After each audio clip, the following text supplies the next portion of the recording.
The crystal chandelier above me fractured light into 1,000 tiny stars across the polished marble floor of the Grandview ballroom. My fingers curved around the stem of a champagne flute I hadn't touched, the glass warming against my palm as I stood at the periphery of wealth I'd only ever served, never inhabited. 1 month. That's how long I'd been James Wilson's executive assistant, managing calendars and correspondence for a man whose silences felt heavier than most people's conversations. The corporate gala sprawled before me like a stage set from another world. Women in gowns that cost more than my yearly salary glided past, their laughter cultured and carefully modulated. Men in tuxedos clustered in groups, their handshakes conveying deals worth millions. I'd dressed carefully tonight in a simple black dress from a consignment shop, elegant enough to not embarrass my employer, modest enough to remain invisible. That was the goal. Blend in, observe, don't draw attention.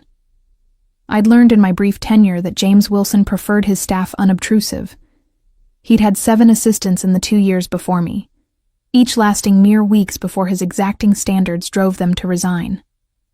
I'd studied their exit interviews during my research before accepting the position. Too demanding. Impossible expectations, never satisfied. Cold. The warning should have deterred me, but I'd needed the job desperately, and something about the challenge intrigued me. My first day, James had looked at me exactly once, those dark eyes assessing me with the same attention he'd give a contract clause, then returned to his work without comment. In the 4 weeks since, our interactions remained strictly professional. He communicated through terse emails and brief verbal instructions. I responded with efficiency and precision, anticipating his needs before he articulated them. The dynamic worked. I intended to keep it that way. The ballroom doors opened, admitting a late wave of guests. I recognized several from photographs I'd reviewed in preparation for tonight. Wilson Enterprises business associates, potential partners, carefully vetted contacts. My job was simple. Circulate discreetly, remember faces and names, provide James with a detailed debriefing tomorrow morning. Standard corporate reconnaissance disguised as socializing. Champagne? A server materialized at my elbow, offering a fresh glass from an elegant tray. I'm fine, thank you. I kept my voice low, professional. The server moved on, and I shifted position slightly, gaining a better view of the entrance where James stood greeting arrivals. He wore a tuxedo with the same precision he brought to everything else, the fit impeccable. His dark hair styled back from his angular face. At 31, he commanded attention without effort, his presence making lesser men unconsciously defer. I'd noticed details about him over the past month. How he took his coffee black, no sugar. How he read contracts with his left hand pressed flat against the desk, ring finger tapping occasionally when he encountered questionable language. How his jaw tightened almost imperceptibly when his father called, their conversations brief and evidently strained. How he never smiled. Well. A voice interrupted my observations. Wilson's finally brought someone worth looking at to one of these tedious affairs. I turned to find Patrick Taylor approaching, his expression carrying the entitled confidence of men born into money rather than earning it. I'd seen his file. Venture capitalist. Wilson Enterprises potential partner on a tech acquisition. Reputation for aggressive negotiation tactics and wandering hands at company events. Mr. Taylor. I kept my tone neutral, polite. Enjoying the evening? I am now. His gaze traveled over me with undisguised appraisal, the kind that made my skin prickle with discomfort. I don't believe we've met. Patrick Taylor. He extended his hand with the expectation I'd take it. I shook briefly, extracting my hand as quickly as courtesy allowed. Kate Roberts. I work for Mr. Wilson. Work for him. Patrick's smile widened. In what capacity? You seem far too lovely to be buried in paperwork. The casual dismissal of my professionalism rankled, but I maintained composure. Executive assistant. If you'll excuse me. Wait. He shifted position, blocking my retreat. I wanted to ask Wilson something, actually. Is she single? The question froze me mid-step. He wasn't even looking at me now. His attention fixed across the ballroom where James had just concluded a conversation and was turning in our direction. Patrick raised his voice slightly, ensuring it would carry. Wilson. Is she single? Your assistant. I'd like to take her to dinner. The ballroom didn't exactly go silent, but conversations nearby stuttered and died as heads turned toward us. I felt heat crawl up my neck, mortification mixing with fury at being discussed like I wasn't standing right there, my mouth open to respond with something cutting, but James reached us first. He moved with that particular grace I'd observed before, economical and purposeful. His dark eyes locked on Patrick with an intensity that made the other man's confident smile falter. Then James looked at me, and something in his expression shifted. Not softening exactly, but changing in a way I couldn't name. She's mine. The words dropped into the space between us like stones into still water.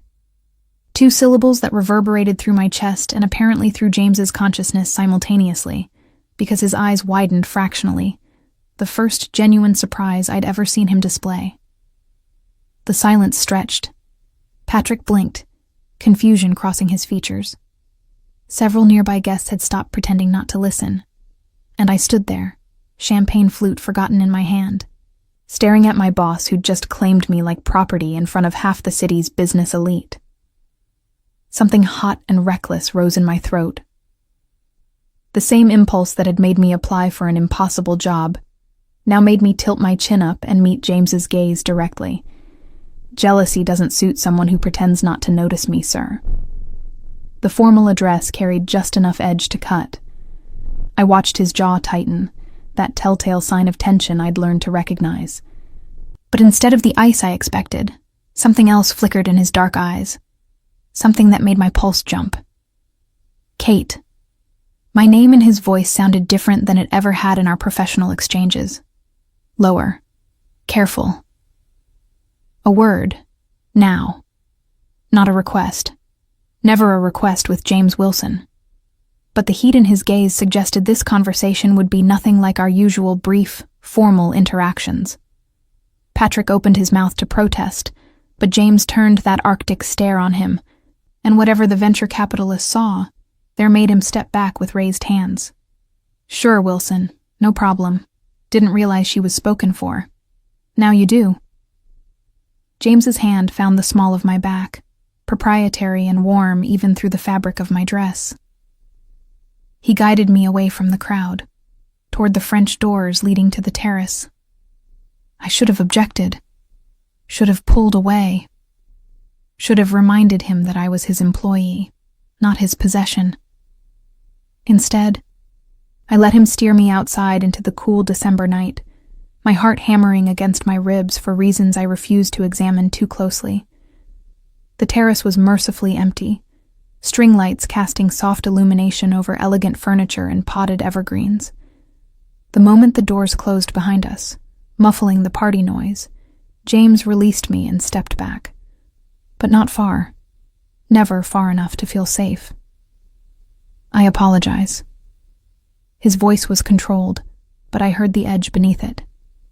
That was inappropriate. Which part? I set my champagne flute on a nearby table with deliberate care, buying time to steady my breathing. Claiming ownership of your assistant in front of your business associates, or dragging me out here like I'm in trouble? Both. He moved to the terrace railing, bracing his hands against the stone, the tuxedo jacket pulled tight across his shoulders. I don't know what I was thinking. That's evident. The recklessness still burned in my chest, making me bold. You've barely acknowledged my existence in 4 weeks, Mr. Wilson. I've been invisible. Efficient and invisible, exactly as you prefer your staff. So forgive me if I'm confused about this sudden possessive display. He turned to face me, and the look in his eyes made my breath catch. Not anger, something far more dangerous. You think I don't notice you? The question was barely above a whisper, but it hit me like a shout. I wrapped my arms around myself against the cold, or maybe against the intensity of his attention. You communicate in emails and one-word instructions. You never make eye contact during briefings. You've never asked me a single personal question. So yes, I assumed I was just another piece of office equipment to you. Kate. He said my name again, and this time it sounded almost pained. I notice everything about you. The confession hung between us, stark and unexpected. I stared at him, trying to reconcile this man with the cold, distant employer I'd been working for. He took a step closer, then another, until only a few feet separated us. I noticed that you take your coffee with exactly 2 sugars and a splash of cream. That you organize files by color because you think chronologically but need visual cues. That you bite your lower lip when you're thinking. That you wear your grandmother's locket every day under your blouse. That you smile at everyone in this building except me. Each observation felt like a revelation. I'd thought I was invisible, but apparently he'd been watching me with the same attention to detail he brought to everything else. Then why? Because I employ you. His jaw tightened. Because I'm your boss, and any attention beyond professional interest would be inappropriate. Because I have no right to want what I want. And what do you want? The question escaped before I could stop it. Bold, dangerous, crossing every professional line we'd carefully maintained.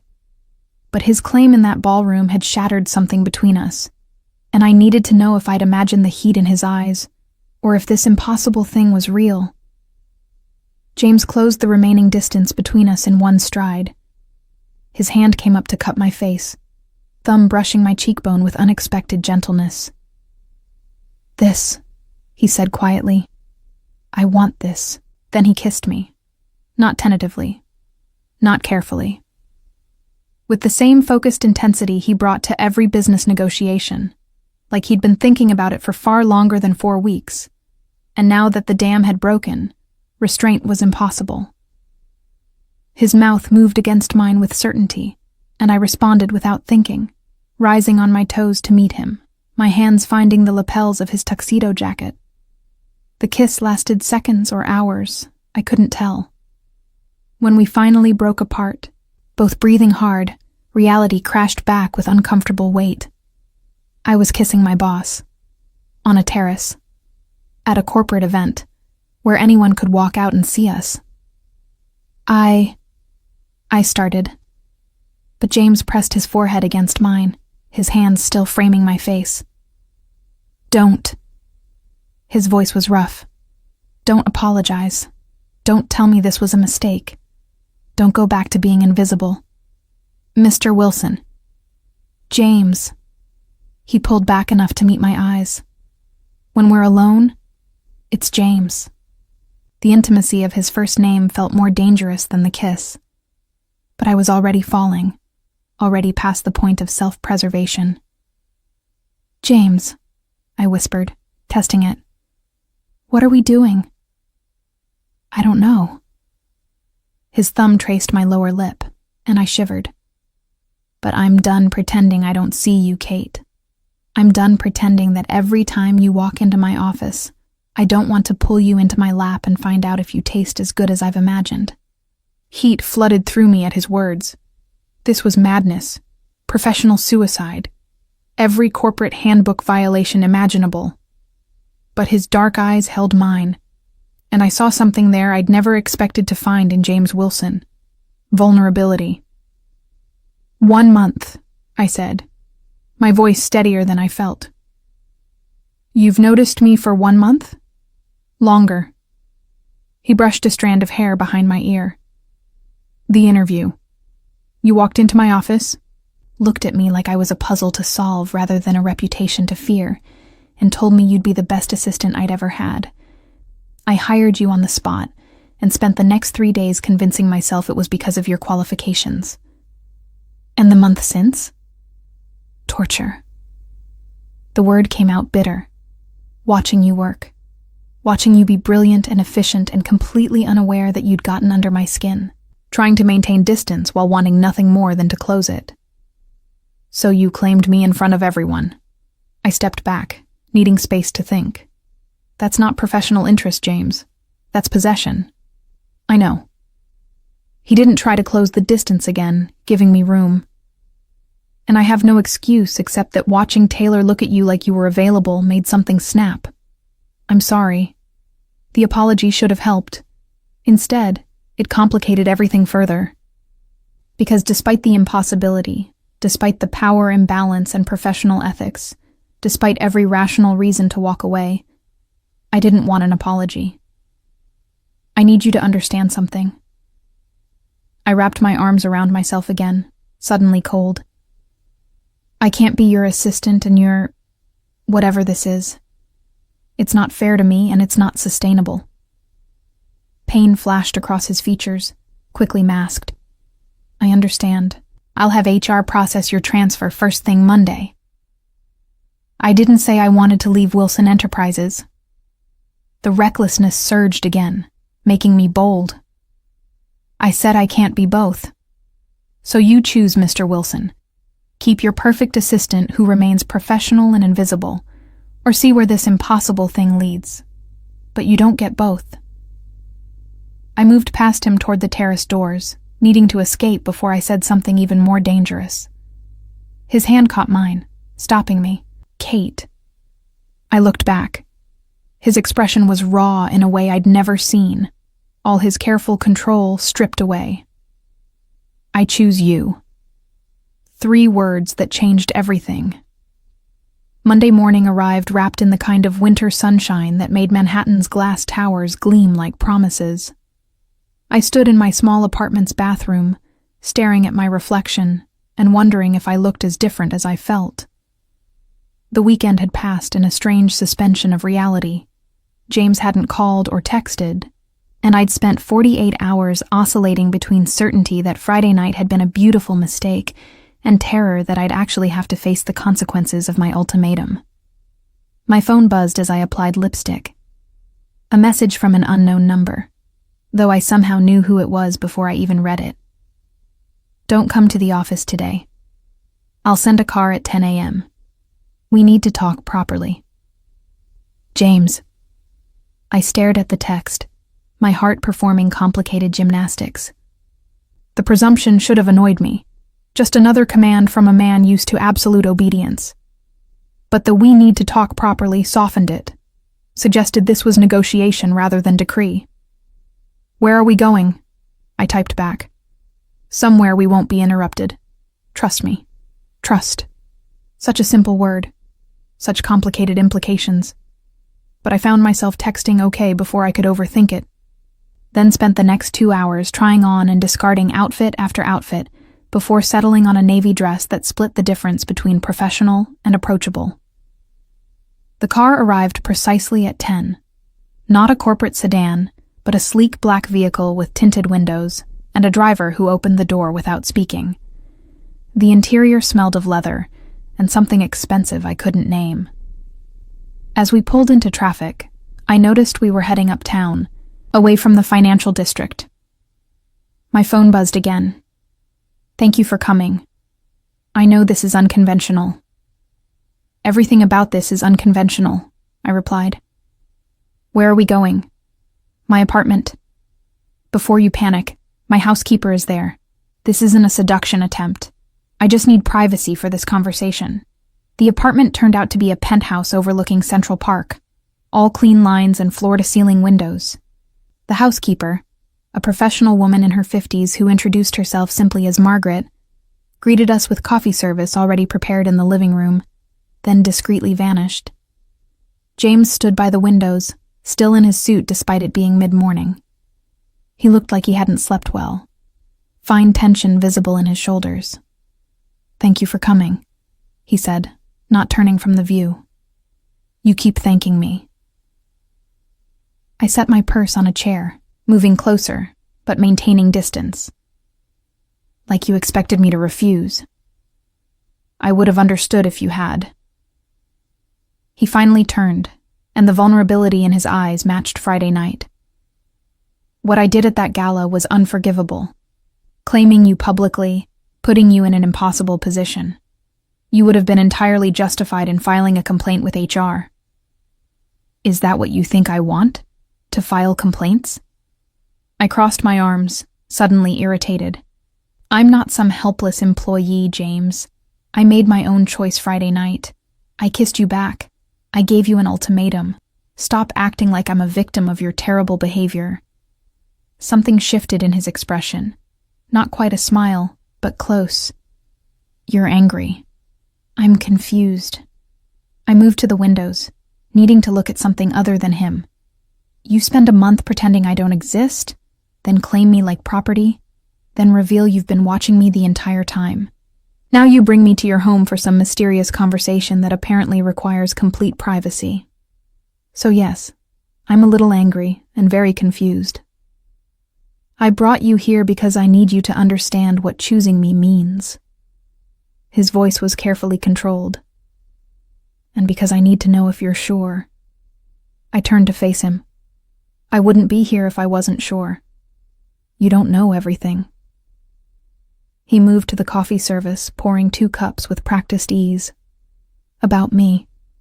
About my life. About what being with me entails. So tell me. I accepted the cup he offered, our fingers brushing briefly. Start with why you have 7 assistants in 2 years who couldn't handle working for you. His mouth quirked slightly. You researched me. Of course I researched you. I research everything. I sipped the coffee. Perfect. Naturally. And waited. James was silent for a long moment, seeming to choose his words carefully. Wilson Enterprises is successful because I demand perfection.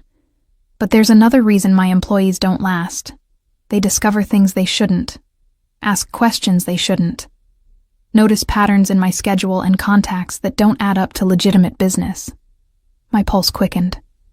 What kind of patterns? The kind that get people fired when they dig too deep. His eyes held mine. I'm very good at what I do, Kate. Both the legal aspects and the less legal ones.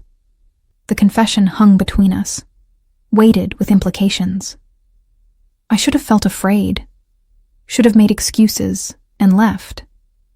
Instead, I felt that strange recklessness again, the same impulse that had made me challenge him Friday night. I'm not naive. I set my coffee down with deliberate care. I know Wilson Enterprises operates in gray areas, the offshore accounts and the financial records, the business partners with questionable backgrounds, the meetings you take in cash-only establishments. I'm your assistant, James. I see everything. His expression transformed from guarded to shocked. You knew? I suspected from day one. You confirmed it just now. I moved closer, tilting my head to study him. Did you think I'd run screaming or file reports to authorities? I thought you'd do the smart thing and distance yourself. His hand came up to cup my face, thumb brushing my cheekbone. Instead, you're standing here looking at me like I'm still worth choosing. Maybe I'm not as smart as you think. I leaned into his touch, letting my eyes close briefly. Or maybe I see something in you that you don't see in yourself. Kate. My name was almost a prayer. I'm not a good man. I don't need you to be good.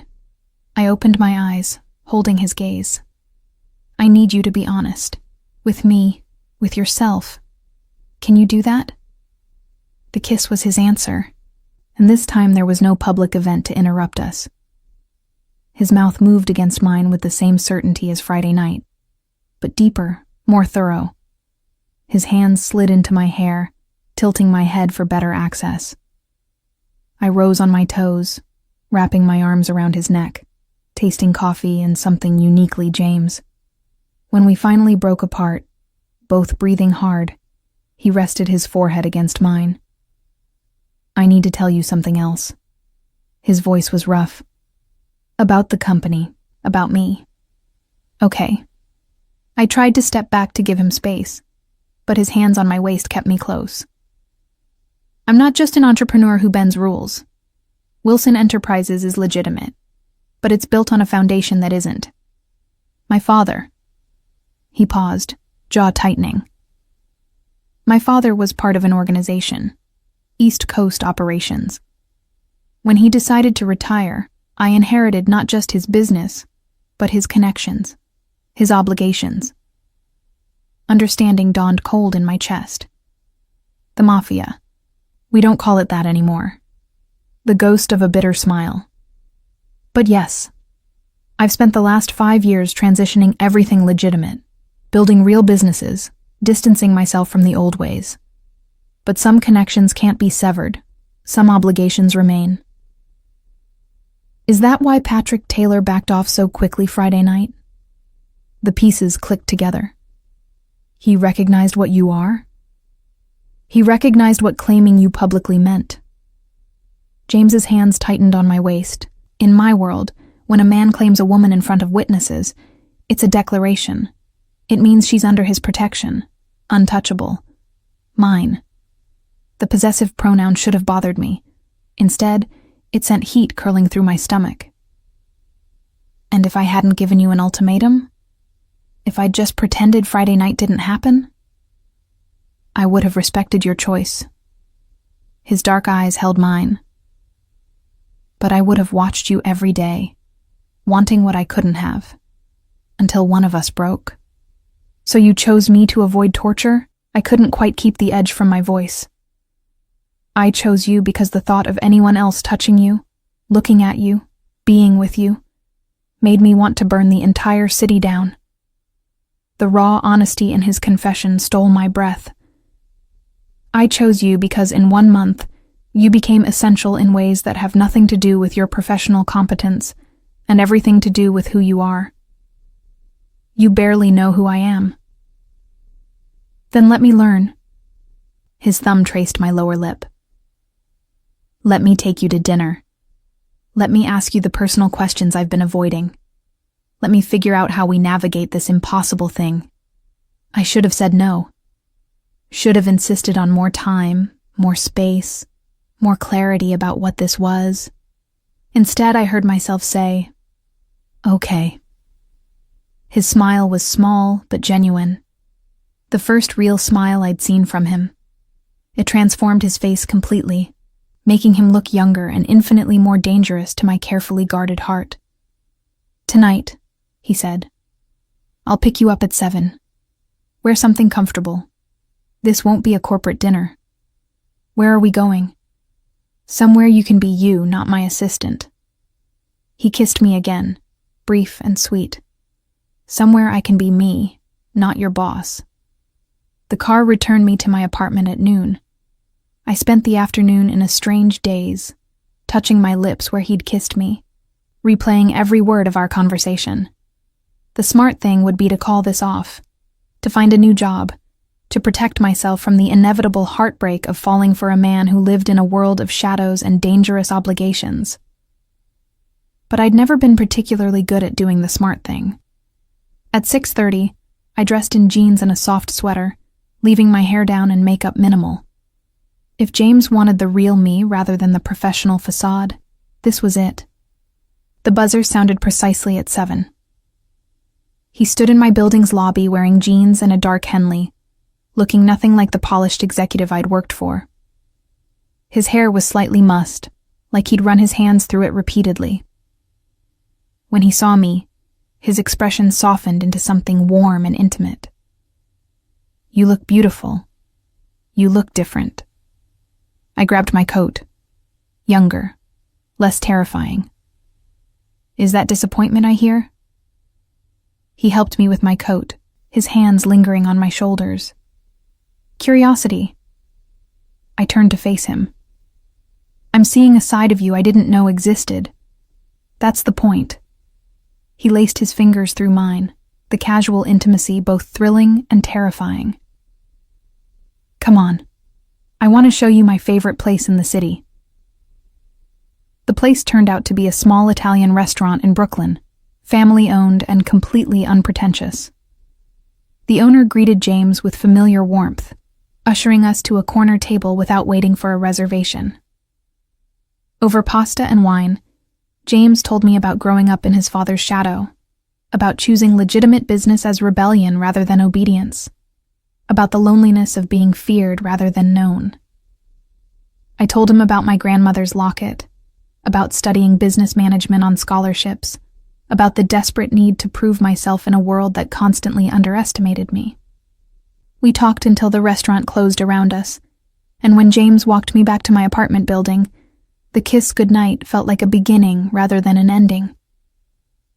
"Tomorrow," he said against my lips, "we figure out the logistics, how this works professionally." But tonight was just us, just James and Kate. "I like us," I whispered, "just James and Kate." His smile was everything. And when I finally climbed the stairs to my apartment, I knew with absolute certainty that I was already too far gone to protect my heart. 3 weeks passed in a strange double life that left me breathless and confused in equal measure. During business hours, I remained James's executive assistant, efficient, professional, invisible in the ways that mattered to Wilson Enterprises operations. But the moment office doors closed, I transformed into something else entirely. Kate, not Miss Roberts. His Kate, as he'd taken to calling me with a possessiveness that should have alarmed me, but instead made my stomach flip. We were careful. Excruciatingly, frustratingly careful.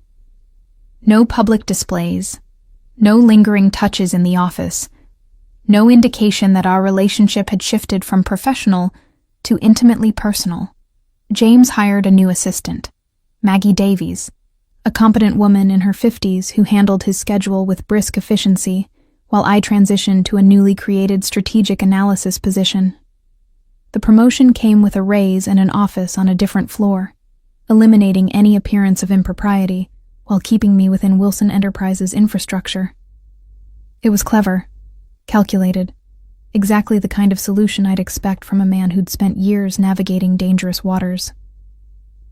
But tonight, sitting across from James at his dining table while his housekeeper served dinner with practiced discretion, I finally voiced the concern that had been growing for weeks.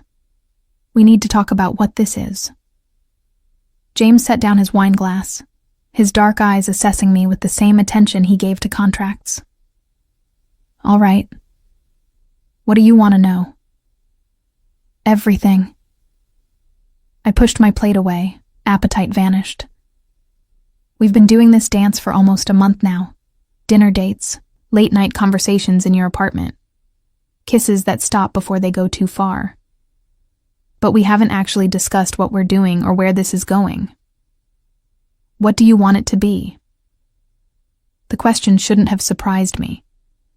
James had a habit of turning inquiries back on me, forcing me to articulate desires I'd rather leave unspoken. But after weeks of this careful choreography, I was done with evasion. "I want honesty. Complete honesty. Not the edited version you've been feeding me." I stood, moving to the windows that overlooked the city. "You told me your father was connected to organized crime. You told me you're transitioning to legitimate business. But you haven't told me what that actually means. What dangers still exist. What obligations you can't escape." I heard him move behind me, felt his presence before his hands settled on my shoulders. "You're right." His voice was quiet, measured. "I've been protecting you by keeping certain details vague, but that's not fair to you. So tell me." I turned in his arms, tilting my head back to meet his gaze. "Tell me everything." James was silent for a long moment, his jaw tightening with the tension I'd learned to recognize. Then he took my hand, leading me to the sofa where we'd spent countless evenings talking about everything except the elephant between us.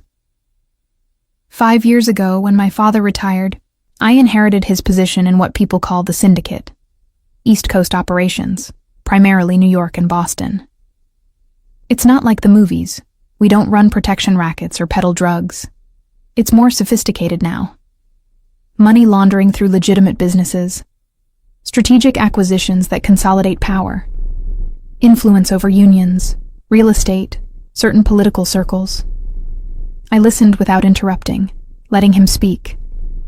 I've spent these 5 years systematically dismantling everything illegal while building legitimate enterprises. Wilson Enterprises is completely clean. I made sure of that before I ever hired you. But there are still connections I can't sever. Obligations to old partners. Debts owed by my father that I'm expected to honor. Like what? Like attending certain meetings, facilitating certain introductions, turning a blind eye to certain activities. His hands tightened on mine. Nothing that compromises my legitimate business, but enough that I'll never be completely free of that world. And the danger? The question I'd been avoiding. The reason your previous assistants left when they learned too much. There are rival organizations, old grudges, people who resent my transition to legitimacy because it threatens their own operations. His expression was grim. Anyone close to me becomes a potential target. That's why I've been careful with you, Kate. Why I've kept you at arm's length even while wanting you close. Why claiming you publicly was simultaneously the most dangerous and the most protective thing I could do. Understanding clicked into place. Because making it clear I'm yours means anyone who touches me answers to you. Exactly. His thumb traced circles on my palm. In my world, that declaration carried weight. It told everyone who matters that you're under my protection. Untouchable. But it also marked you as mine. And there are people who would see you as leverage against me. The reality settled cold in my chest. I should have felt terrified. Should have run immediately. Instead, I felt something else. A strange calm that came from finally understanding the full picture. Why me? The question emerged quieter than intended. You could have anyone, James. Women who understand your world. Women who come from families like yours. Why choose me and all these complications? He stood abruptly, moving to the windows like he couldn't sit still any longer. For a long moment, he just stood there, backlit by city lights, his shoulders rigid with tension. Can I tell you something? His voice was rough. About the first time I saw you? I nodded, even though he couldn't see me. You walked into my office for that interview wearing a suit from a department store and determination that could cut glass.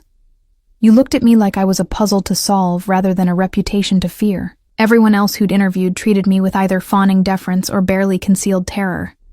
But you? You sat down, crossed your legs, and told me exactly how you'd revolutionize my filing system and why my current calendar management was inefficient. Despite the heaviness of our conversation, I smiled slightly. I remembered that interview, my desperation for the job warring with my inability to kiss ass, even when it would have been smart. I hired you on the spot because I recognized something in you. That same thing I see every time I look in the mirror. Someone fighting tooth and nail to prove they're more than people assume. More than where they come from. More than the limitations others try to impose. He turned to face me, and the expression on his face made my breath catch. You're brilliant and fierce and completely unaware of your own power. You challenge me in ways no one else dares. You see through my careful control to the person underneath. And when I'm with you, I'm not the cold businessman or the crime boss's son or the man everyone fears. I'm just me. Someone who can be vulnerable without it being used against me. The confession hung between us, raw and honest. I stood, moving to him, needing to close the distance.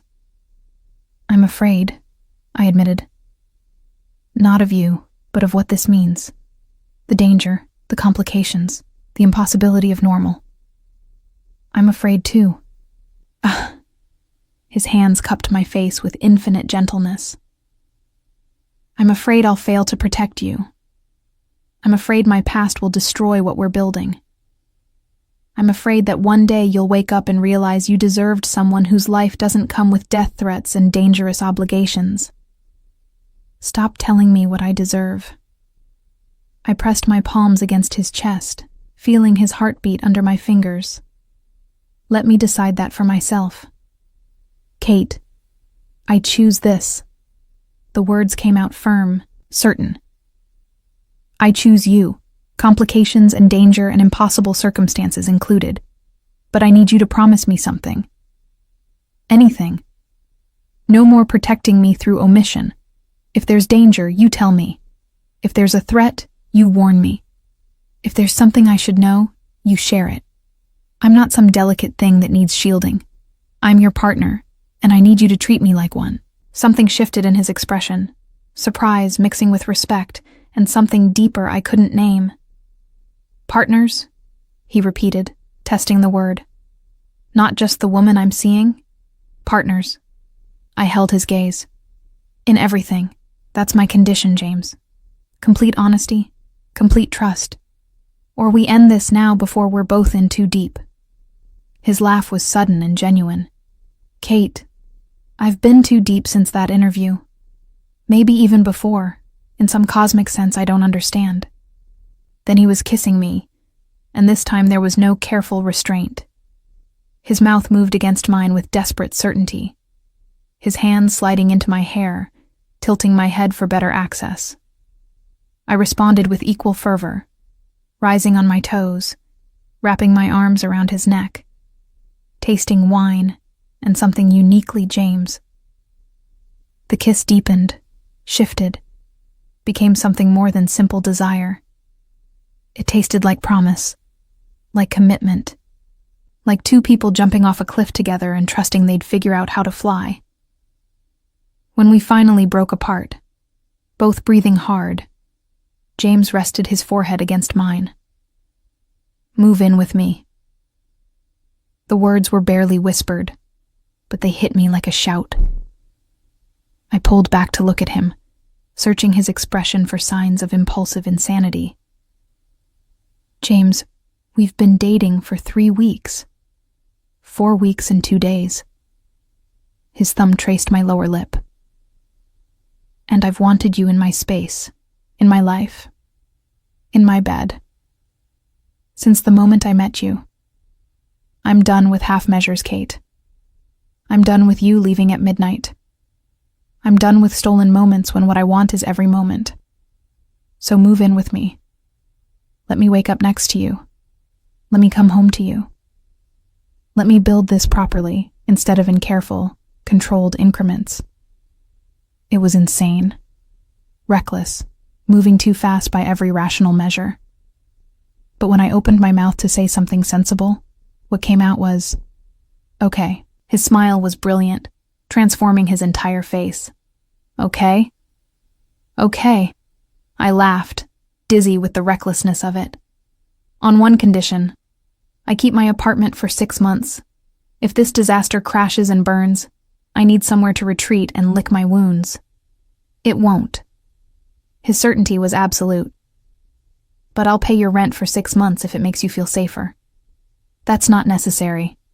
Partners, he reminded me, using my own word. Partners support each other. Let me do this, Kate. I surrendered, because arguing felt less important than kissing him again. We spent the rest of the evening planning logistics, making decisions about space and boundaries, and how to navigate this new reality. By the time I left his apartment, our apartment, I'd have to start thinking of it that way, dawn was breaking over Manhattan, and I felt simultaneously terrified and more alive than I'd ever been. Moving in with James Wilson was either the best or worst decision of my life. I suspected I wouldn't know which until it was far too late to turn back. The transition happened with the same efficiency James brought to everything else. Within a week, half my belongings had migrated to his penthouse. Our penthouse, I reminded myself, though the concept still felt surreal. He'd cleared space in his closet with casual ease, making room for my far more modest wardrobe beside his collection of impeccable suits. My books found homes on shelves previously occupied only by business texts and financial journals. My coffee maker, ancient and temperamental but beloved, earned a spot on the kitchen counter beside his sleek espresso machine. Margaret, the housekeeper, adapted to my presence with professional grace, asking my preferences for tea and learning my schedule without comment on the sudden cohabitation. If she had opinions about her employer's love life, she kept them carefully hidden behind her efficient demeanor. The first morning I woke in James's bed, our bed. I lay still for several minutes, listening to his steady breathing beside me, trying to absorb the reality of what I'd done. Moved in with a man I'd known for less than 2 months. Committed to a relationship with someone whose life included dangers I couldn't fully comprehend. Abandoned every careful plan I'd made about building my career slowly, safely, without romantic complications. "You're thinking too loud." James's sleep-rough voice interrupted my spiraling thoughts. His arm tightened around my waist, pulling me back against his chest. I can practically hear the gears turning. Just trying to figure out if I've lost my mind. Probably.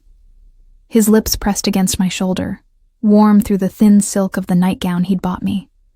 One of dozens of small luxuries he kept introducing into my life despite my protests. But if it helps, I lost mine first. I turned in his arms to face him. In the early morning light, with his hair mussed and his face soft with sleep, he looked younger, more vulnerable. Nothing like the cold businessman who'd interviewed me months ago. "No regrets?" I asked, needing to hear it. "Not one." His hand cupped my face with that gentleness that always surprised me, given his reputation for ruthlessness in business. "You?" Before I could answer, his phone buzzed on the nightstand. He ignored it, keeping his attention fixed on me, but it buzzed again, then again. The insistence suggested urgency. "Answer it," I said, resignation settling in my chest. This was our reality. Emergencies and obligations that wouldn't wait for convenient timing. James grabbed the phone, his expression shifting from annoyed to tense as he read the screen. "I need to take this. It's Christopher. Christopher Evans." I'd learned the name over the past weeks as James gradually introduced me to the players in his complicated world. A rival family's second son, known for aggressive expansion and a particular talent for finding people's pressure points. James kissed me briefly before rolling out of bed and walking to the windows to take the call. I watched his shoulders tighten, his jaw clench with familiar tension as he listened to whatever Evans was saying. The conversation was brief, conducted in those careful, neutral tones that meant danger. "I need to meet him tonight." James returned to bed, but didn't relax, sitting against the headboard with tension vibrating through his frame. "There's a situation developing. Territorial dispute that could escalate if we don't handle it correctly." Define, handle it correctly. His eyes met mine, and I saw the war between protection and honesty playing out behind them. I'd made him promise complete transparency, and now he was testing whether I'd meant it. "There's a shipping operation we both have interests in. Evans thinks I'm trying to edge him out. He's threatening retaliation unless we renegotiate terms." "And by retaliation, you mean?"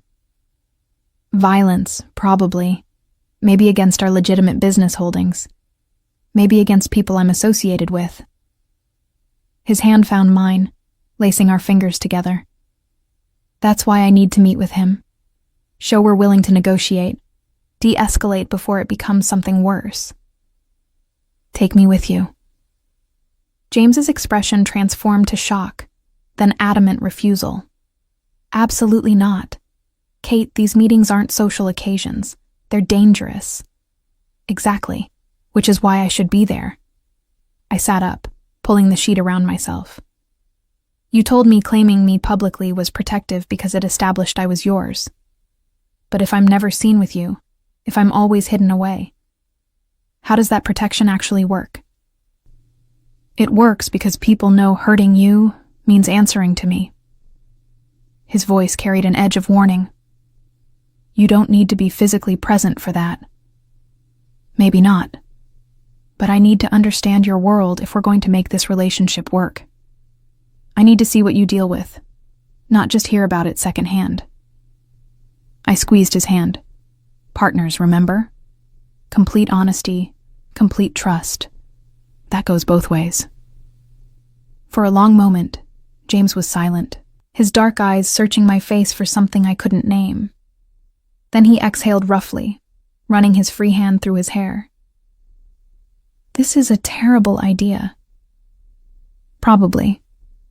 But you're going to say yes anyway, aren't you?" His smile was reluctant but genuine. "You're impossibly stubborn. Has anyone ever told you that?" "You hired me specifically because I'm stubborn. Don't complain now." The meeting took place that evening in a restaurant I recognized from James's previous business dinners. But this time, the private room in the back carried different weight. Christopher Evans sat at the head of the table with two men I assumed were bodyguards flanking him. His expression was carefully neutral as James and I entered, his pale eyes assessing me with uncomfortable intensity. "Wilson, I didn't realize this was a social call." Evans's voice carried false pleasantry. "It's not. My girlfriend wanted to understand my business better. I saw no reason to exclude her from a simple negotiation." James's hand settled on the small of my back, possessive and protective. "Girlfriend." Evans' smile didn't reach his eyes. "How domestic. Does she know what kind of business we're really discussing?" "I know enough." I kept my voice steady, despite my racing pulse. "James told me there's a territorial dispute over shipping operations. Seems like something rational people could resolve through conversation rather than threats." Evans's attention sharpened on me, calculating. "Rational. Interesting word choice. Tell me, Miss." "Roberts. Kate Roberts." I met his gaze directly, refusing to show the fear curling in my stomach. "Miss Roberts, do you know what happens when people interfere in matters they don't understand?" "I imagine they get hurt." I kept my expression neutral, but I also imagine that smart businessmen recognize when escalation costs more than compromise. Retaliation is expensive, in resources, in attention from law enforcement, in damaged relationships with mutual associates. A renegotiated contract seems simpler. Something flickered in Evans's expression. Surprise, maybe, or reluctant respect. Beside me, I felt James's hand tighten on my back, though whether in pride or panic, I couldn't tell. "You have an interesting girlfriend, Wilson." Evans leaned back in his chair. "Educated in business?" "Strategic analysis." I didn't elaborate, letting him draw his own conclusions. The conversation shifted then, moving into actual negotiation territory. I remained mostly silent, observing dynamics and power plays as James and Evans circled each other verbally, testing boundaries and establishing terms. What struck me most was how similar it was to legitimate business negotiations I'd observed.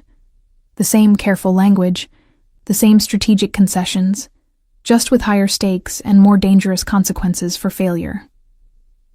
By the time we left 2 hours later, James had secured a compromise that gave Evans expanded territory in exchange for reduced percentage takes on shared operations.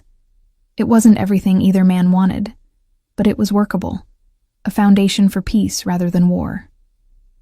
In the car back to the penthouse, James was silent for several long minutes. I watched the city lights blur past the tinted windows, trying to process what I'd just witnessed.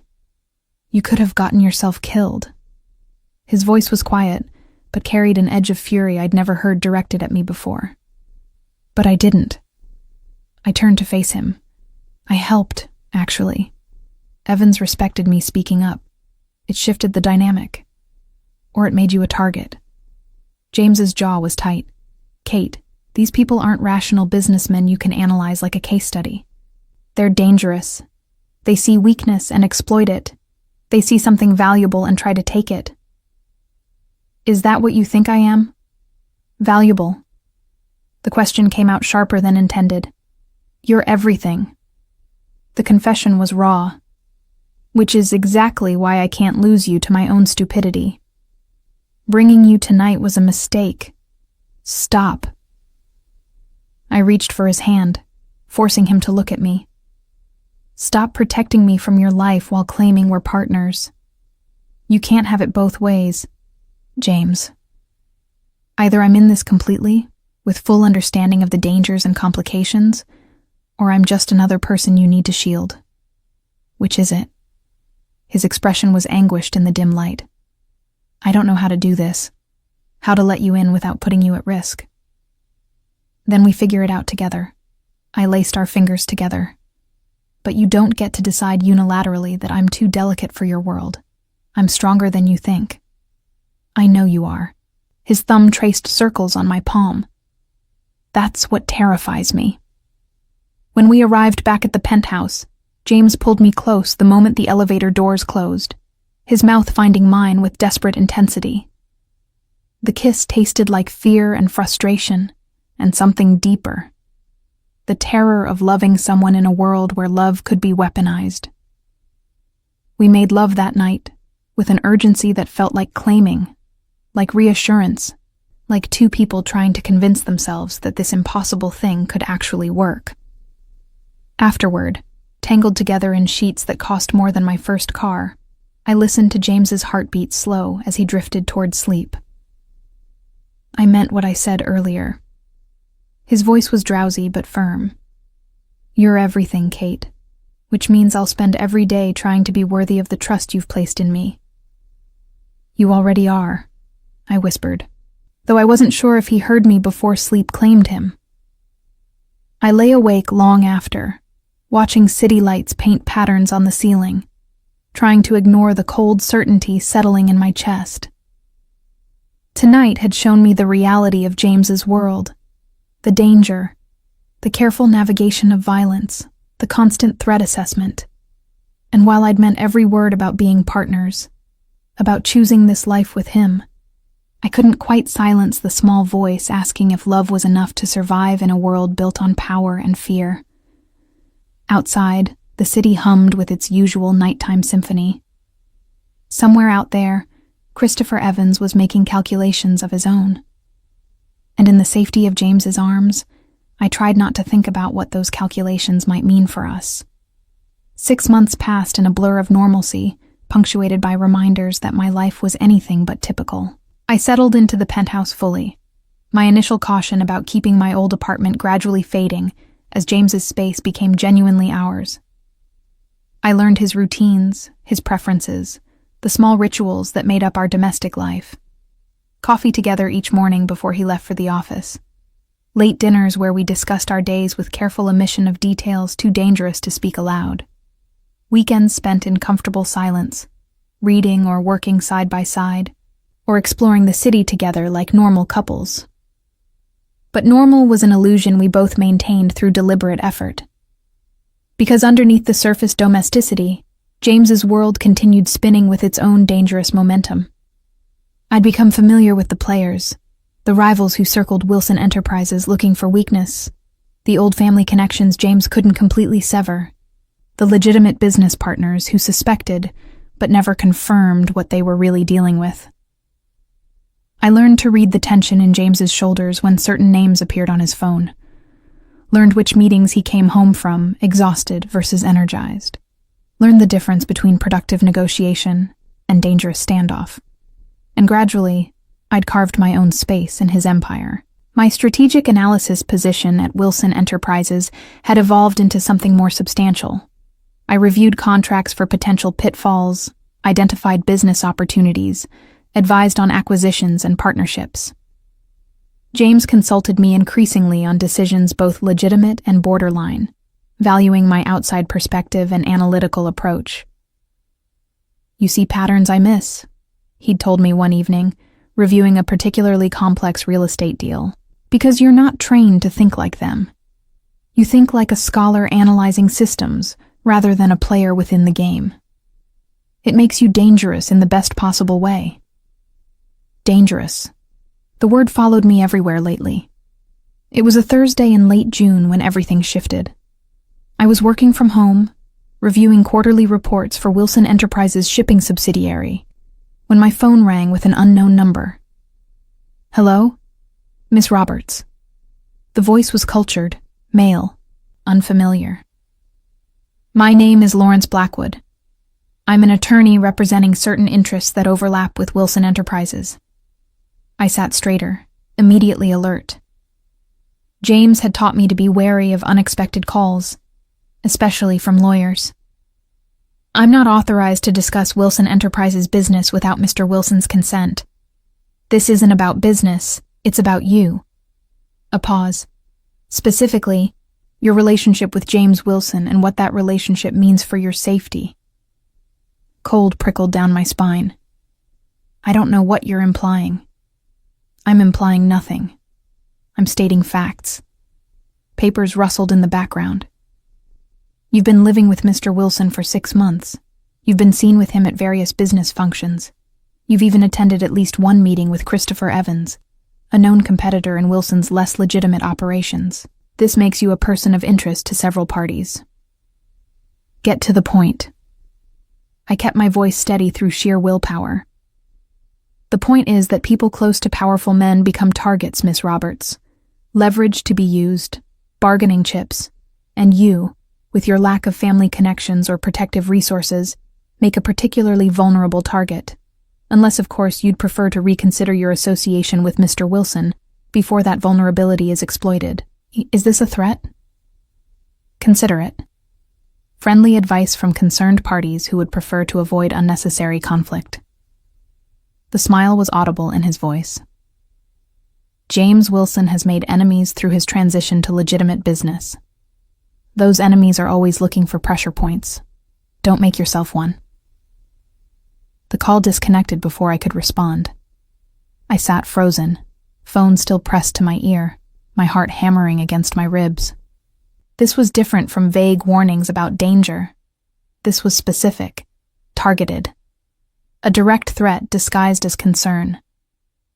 I should have called James immediately. Should have told him about Blackwood's threat and let him handle it with whatever resources he commanded. Instead, I sat at his desk, staring at the phone, trying to process the implications. 6 months ago, I'd chosen this life with open eyes. I'd insisted on being partners, on full transparency about dangers and obligations, but hearing those dangers articulated by a stranger, being told explicitly that my relationship with James made me a target, brought the abstract threat into sharp, uncomfortable focus. The penthouse door opened. James's voice called out, earlier than usual. "Kate, are you home?" I found my voice. "In your study." He appeared in the doorway, taking one look at my face and immediately crossing the room to kneel beside my chair. What happened? I told him about Blackwood's call, watching his expression transform from concern to cold fury. By the time I finished, his jaw was tight enough to crack teeth. Lawrence Blackwood works for the Mitchell family, Boston operations. James's voice was dangerously quiet. They've been trying to muscle into New York territory for years. This is a warning shot. Against you through me. The reality settled heavy in my chest. Exactly what you were afraid of. Yes. His hands found mine, gripping tight. Which means we need to adapt our security. I'm assigning you a detail. James. This is non-negotiable, Kate. His eyes held mine. You told me we're partners. Partners protect each other. That means you accept protection even when it's inconvenient or uncomfortable. Understood? I wanted to argue. Wanted to insist I could handle myself, that bodyguards were excessive, that this would disrupt my entire life. But looking at his face, seeing genuine fear beneath the fury, I couldn't. Understood. The security detail materialized the next day. 2 professionals, a man named Marcus and a woman named Rachel, who maintained discreet distance while ensuring I was never truly alone. They accompanied me to the office, to meetings, to coffee with friends. Their presence was simultaneously reassuring and suffocating. I feel like a mafia princess in a movie, I told James one evening, watching Rachel stationed casually near the penthouse entrance. Except, I didn't sign up for this role. You signed up the moment you moved in with me.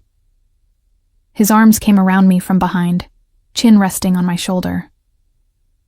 I know it's difficult, But the alternative is you being vulnerable, and I can't accept that.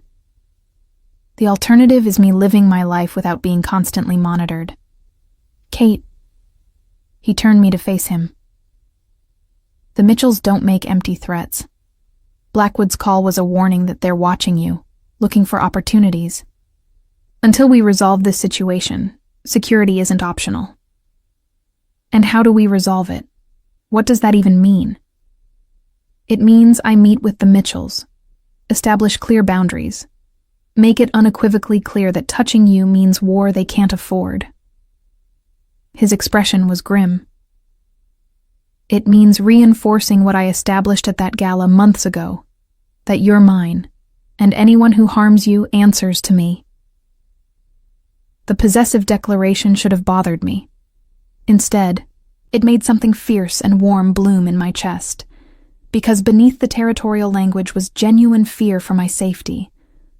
Love expressed through the only vocabulary James's world understood. The meeting with the Mitchells happened 2 weeks later. James wanted me nowhere near it, but I'd insisted on the same argument as before. If I was truly his partner, I needed to understand these situations fully. The compromise was that I'd stay at the penthouse with Marcus and Rachel, while James met with Mitchell leadership at a neutral location. I spent those hours pacing the living room, jumping at every notification on my phone, imagining worst-case scenarios. When James finally returned at midnight, exhausted but unharmed, relief flooded through me so intensely I nearly collapsed. "It's handled." He pulled me into his arms, holding tight. The Mitchells backed off. "Agreed to respect our territory and leave you alone." "What did you promise them?" "Access to certain European shipping routes I've been developing. It was worth the concession to ensure your safety." His hand cupped my face. "You're worth any concession, Kate." I wanted to believe it was over, wanted to accept his reassurance and move forward. But something in his expression suggested complications he wasn't sharing. "What else?" I pulled back to study his face. "There's something you're not telling me."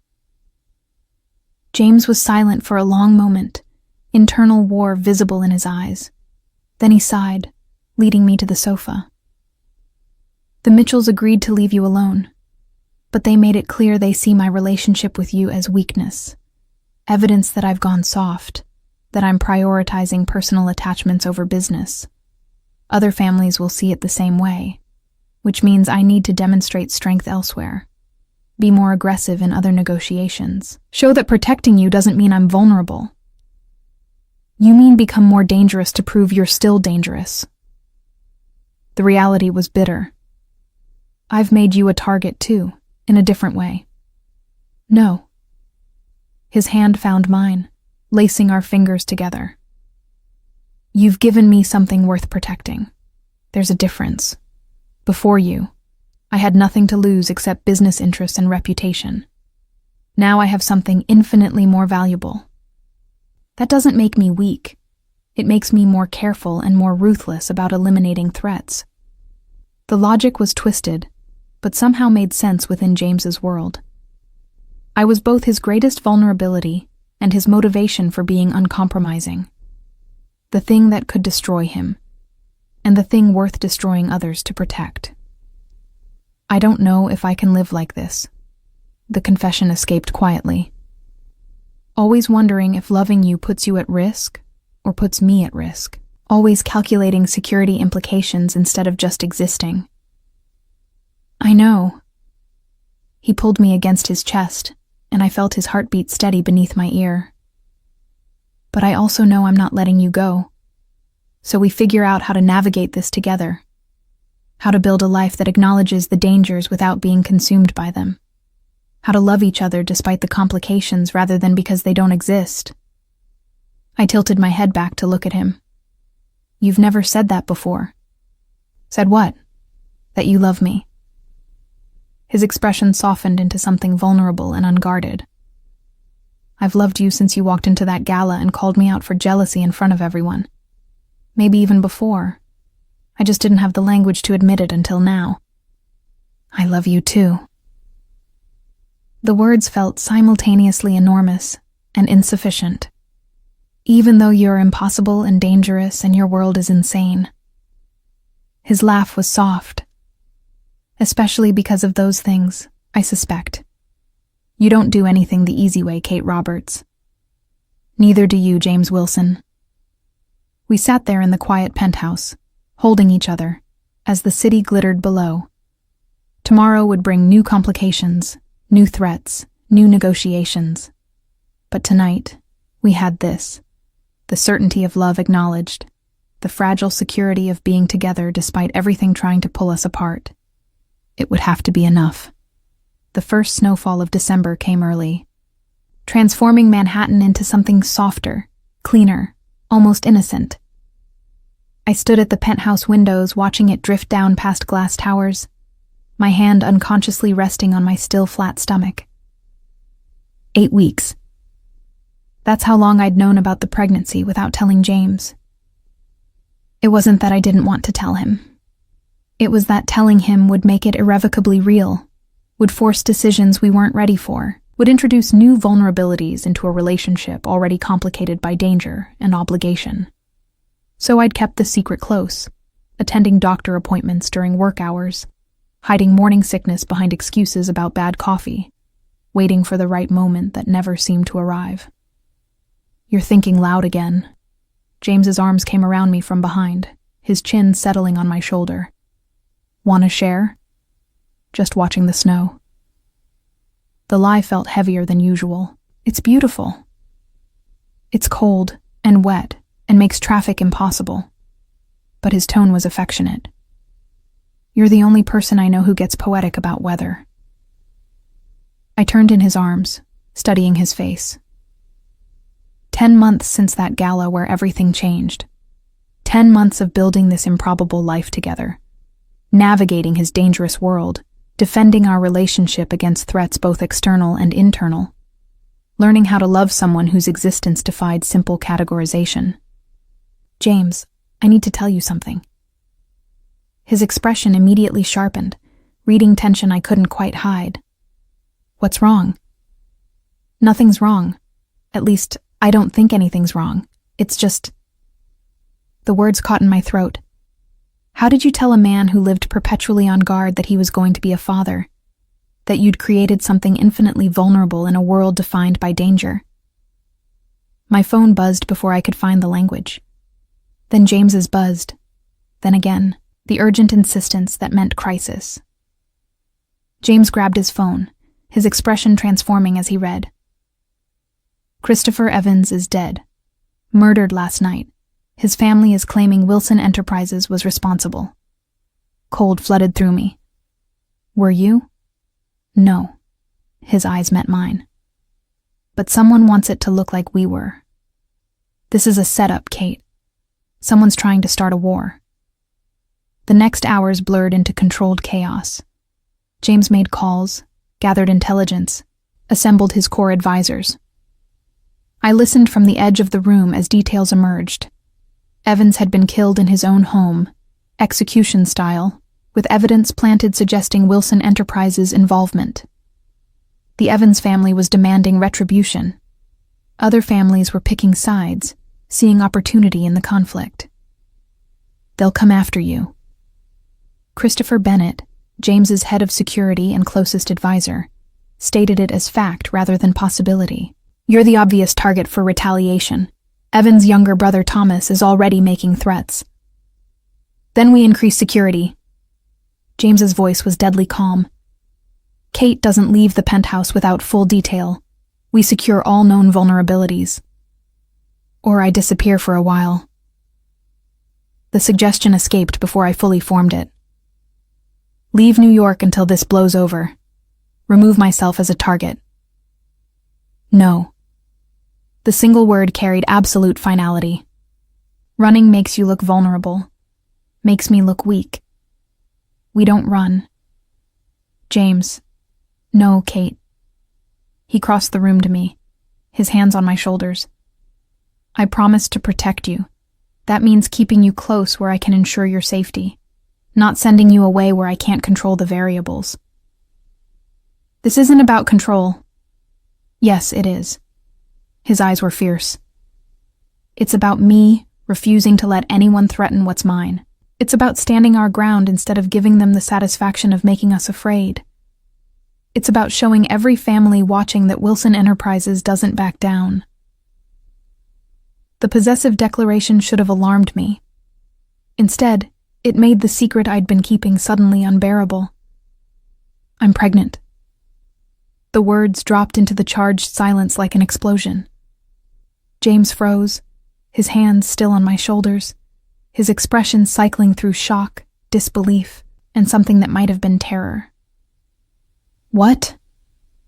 8 weeks. My voice was steadier than I felt. I've known for 3 weeks. I was trying to find the right time to tell you, but there never seemed to be a right time. And now someone's murdered Christopher Evans and framed you for it, and your world is imploding, and... He kissed me. Cut off my spiraling explanation with his mouth on mine, fierce and claiming. When we broke apart, his forehead pressed against mine, his breathing ragged. You're pregnant. Testing the words. We're having a baby. Yes. I searched his face for the reaction beneath shock. I know this is terrible timing. I know it makes me an even bigger target. I know it complicates everything. It's perfect. His hands moved to frame my face, thumbs brushing my cheekbones. Terrifying and impossible and absolutely perfect.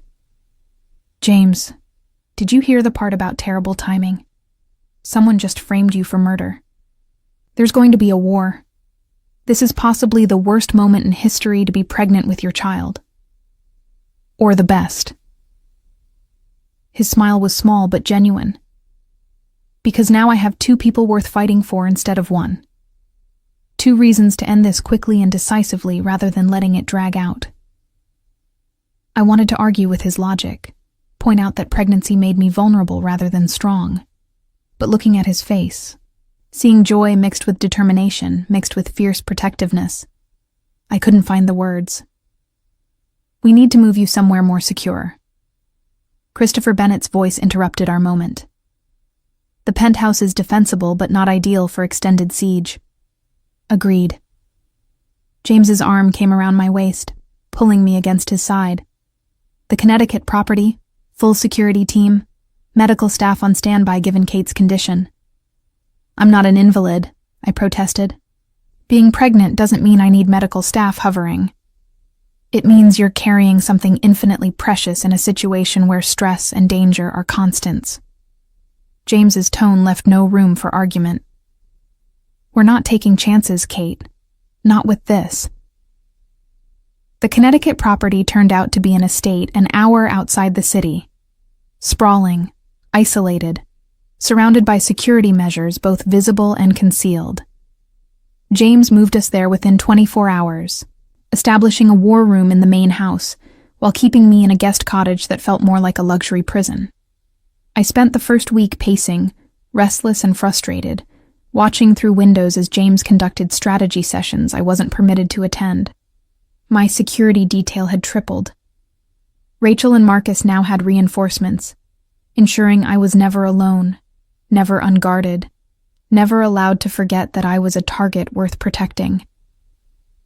This is insane, I told James when he finally came to the cottage late one evening, exhausted from hours of negotiation. I'm going crazy here. I can't work. I can't help. I'm just sitting in comfortable imprisonment waiting for you to resolve a crisis I'm apparently too delicate to assist with. You're carrying our child in the middle of a war someone engineered specifically to create chaos. He pulled me into his arms, and I felt the tension vibrating through his frame. Forgive me if I'm being overprotective. Overprotective is monitoring my phone. This is something else entirely. I pulled back to look at him. Partners, remember? Complete honesty, complete trust. That was our deal. The deal was made before someone framed me for murder and put a target on your back. His jaw tightened. Everything's different now. Nothing's different. The danger was always there. We just have more concrete evidence of it. I moved to the windows, looking out at the estate grounds. You can't protect me from your world by hiding me from it, James. That was never going to work. Then what do you want? I want to help. I turned to face him. I want to use my skills to analyze this situation and find weaknesses.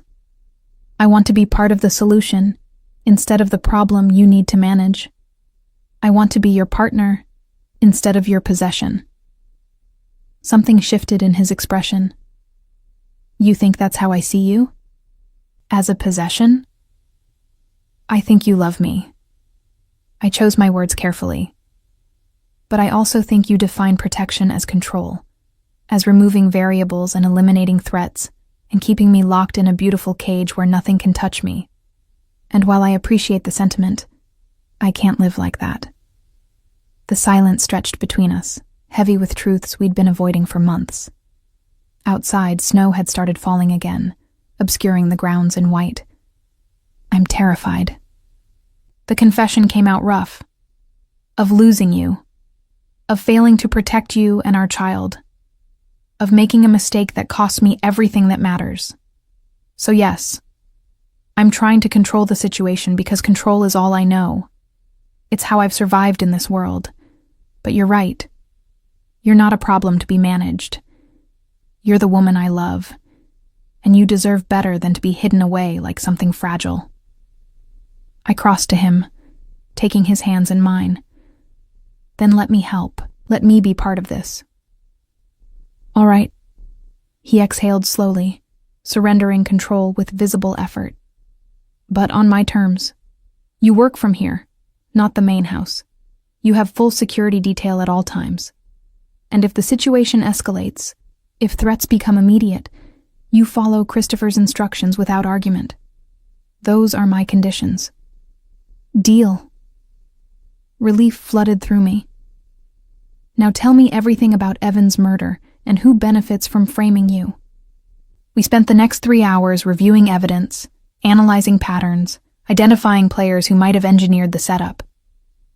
My strategic analysis skills, unused for weeks, kicked in with relief as I mapped connections and motivations.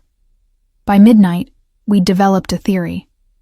The Mitchell family, still resentful of concessions James had forced months ago, had orchestrated Evan's death to both eliminate a competitor and destabilize Wilson's position. It's elegant in a twisted way, I said, studying the diagram we'd created. They remove Evans, frame you, and then step in as peacemakers when both families are weakened by conflict. They gain territory without firing a shot, which means we need proof before accusing them. James rubbed his eyes, exhaustion evident. And proof is difficult when they've had time to cover their tracks. Not impossible, though. An idea was forming. The Mitchell family has a logistics operation in New Jersey. I reviewed their financial records months ago when we were considering a partnership. They have patterns, specific contractors they use, specific routes they prefer. If they orchestrated this, there will be traces in those patterns, anomalies in the days leading up to Evan's death. James's expression sharpened. Can you find those traces? Give me access to the right databases in 3 days. I'll find them. It took 4 days rather than 3, working late into the nights, while James coordinated with allies and managed increasingly hostile negotiations with the Evans family. But I found what we needed. Payments to a contractor with connections to Evans' security team, travel records showing Mitchell operatives in New York the week of the murder, communication patterns that revealed coordination timing. The proof wasn't absolute, but it was substantial. Enough to cast serious doubt on Wilson Enterprises' involvement and shift attention to the actual orchestrators. James presented the evidence at a meeting of family heads, with me listening via secure video feed from Connecticut. I watched as calculations shifted, as alliances reformed, as the Mitchell family found themselves suddenly isolated and defensive. By the time the meeting concluded, war had been averted. The Mitchells faced consequences from multiple families for their manipulation, and James's position, rather than being weakened by Evan's death, had actually strengthened through his handling of the crisis. We did it, James's voice came through my phone hours later as he drove back to Connecticut. You did it, actually. Your analysis broke the case. We're partners. I smiled, exhausted but satisfied. That's how this works. That night, when James finally returned to the cottage, he pulled me into his arms with desperate relief. I was wrong, he said quietly. About protecting you through isolation. About trying to handle everything myself. You were right. We're stronger together than apart. I know. I kissed him softly. But I appreciate you admitting it. His hand moved to rest on my stomach, still flat, but carrying our future. I promise to do better, to trust you, to let you be part of this world, rather than hiding you from it. Our child deserves parents who are genuine partners, not a father who controls, and a mother who's controlled. Our child deserves parents who love each other. I covered his hand with mine. Everything else we'll figure out together. 3 months later, when my pregnancy was obvious and beautiful, James proposed properly, not with demands or possession, but with a question. Down on one knee in the penthouse where we'd built our life, he asked me to marry him.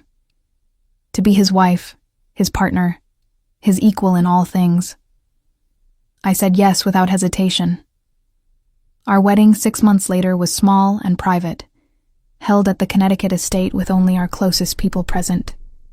I wore a simple dress, carried flowers from the estate gardens, and spoke vows that promised partnership and love rather than obedience and protection. When James's voice broke during his vows, when tears tracked down his face as he promised to love me and our daughter equally, to be worthy of the trust we'd placed in him, I knew we'd found something rare. Love that existed despite impossible odds. A relationship built on honesty and trust, rather than control and possession. A future neither of us had expected, but both of us had chosen. Our daughter was born on a cold February morning, perfect and screaming, and absolutely ours. James held her with such gentleness, such awe, that I fell in love with him all over again. Watching him transform from the cold businessman I'd interviewed to the father crying over our child, I knew we'd done something extraordinary. We'd built real love in a world defined by power. We'd created family from impossible circumstances. We'd chosen each other, repeatedly, despite every reason to walk away. It wasn't the simple love story I'd once imagined for myself, but it was ours, messy and complicated, and absolutely worth every difficult choice that had brought us here. From that first possessive claim in a crowded ballroom, to tears on our wedding day, Kate and James proved that real love isn't about control. It's about choosing partnership despite every impossible obstacle. Their journey from boss and assistant to husband and wife, from dangerous secrets to vulnerable honesty, reminds us that the most powerful thing we can offer someone is complete trust. If this story moved you, please click like to help others discover it. What would you have done in Kate's position when James first claimed you publicly, accepted his protection, or demanded your independence first? Share your thoughts in the comments below.